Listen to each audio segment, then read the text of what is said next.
Ni hao. Are you familiar with how Taiwanese people communicate in certain contexts? Do you know something about their culture, traditions, or even their history? No clue? Well, we've got you. In this video, we will show you a glimpse of these matters as we talk about each aspect involved in the relationship between Taiwan's culture and communication. Taiwan. Such an extraordinary place. Known for centuries as Ella Formosa, which means the beautiful island, it is a land of both natural and cultural wonder. But natural beauty isn't just what makes it a nation of peculiarity. How it developed as a culturally independent country for thousands of years gave it traits that is endemic to the people. Taiwan's population is mostly Han Chinese, who were born on the mainland or have ancestors that were. In terms of culture, Taiwan's culture may be described as traditional and conservative like most other Asian cultures, but to a greater degree. It is mainly Chinese in origin and is patriarchal and patrilineal, with the family at the center of cultural activities. Taiwanese value a well-crafted message. They appreciate sharing a deep and broad contextual understanding in order for the core message to be delivered and understood. As we have said earlier, Taiwanese value a well-crafted message. They are quite deliberate and contemplative with regards to how they communicate. They often take care to avoid communicating anything directly that may offend or hurt a colleague. That context comes in the form of words, gestures, and facial expressions. Language spoken. The official language of Taiwan is Mandarin Chinese, but because many Taiwanese are of Southern Fijian's descent, Minnan, the Southern Main dialect or Holo, is also widely spoken. The smaller groups of Hakka people and Aborigines have also preserved their own languages. The most popular foreign language in Taiwan is English, which is part of the regular school curriculum. However, it's not as widely spoken amongst the older generations. In recent years, there has been a push to make other languages such as Hakka and indigenous dialects compulsory. Taiwanese business people usually speak in quiet, gentle tones. At times, Taiwanese people talking among themselves may appear emotional, but this would be misleading. To the contrary, emotional restraint is held in high esteem. Loud and boisterous behavior is then perceived as a lack of self-control. Here are 5 tips that you should follow to avoid offending Taiwanese businessmen. Tip number 1. Ask beforehand whether an interpreter should be present at a meeting. Try to find one who speaks both Mandarin and native Taiwanese. When communicating in English, speak in short, simple sentences and avoid using jargon and slang.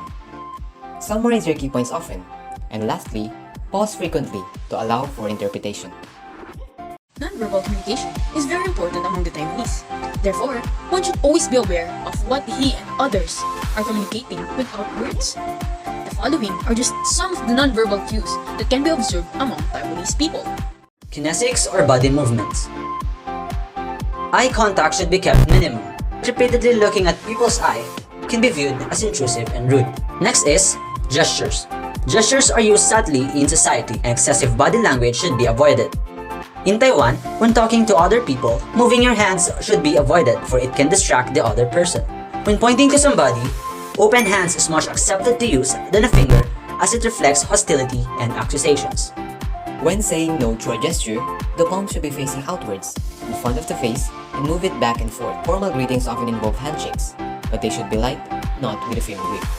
Another nonverbal cue under kinesics is posture. Men typically keep their feet flat on the floor, and women can cross their legs. And finally, facial expressions. Showing strong emotions can be interpreted as a loss of self-control and disrespect.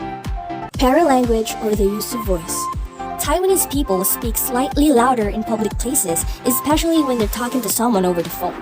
But in business settings, Taiwanese talk in quiet and gentler tones with emotional restraint. Taiwanese people appreciate light humor, and many use sarcasm for this purpose. However, sarcasm is not used to embarrass or shame other people, for they greatly value saving face and social harmony. Haptics. The use of touch. Avoid pats on the back. Putting your arm on someone or any form of touching in communication, like resting your hand on someone's arm.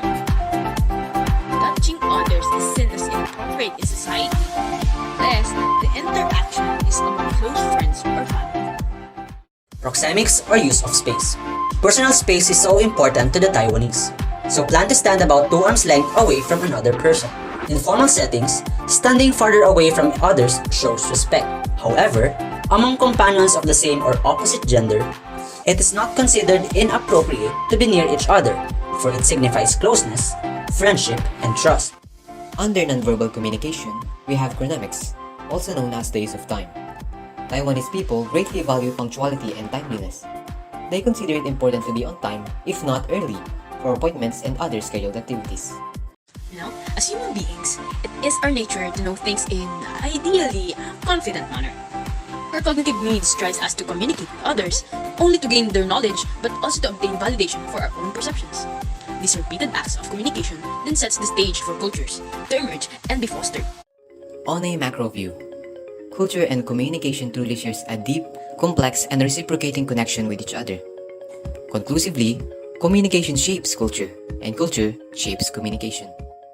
We hope you've clearly understood some of the aspects of Taiwan's culture and communication that we've talked about in this video. Thanks for watching!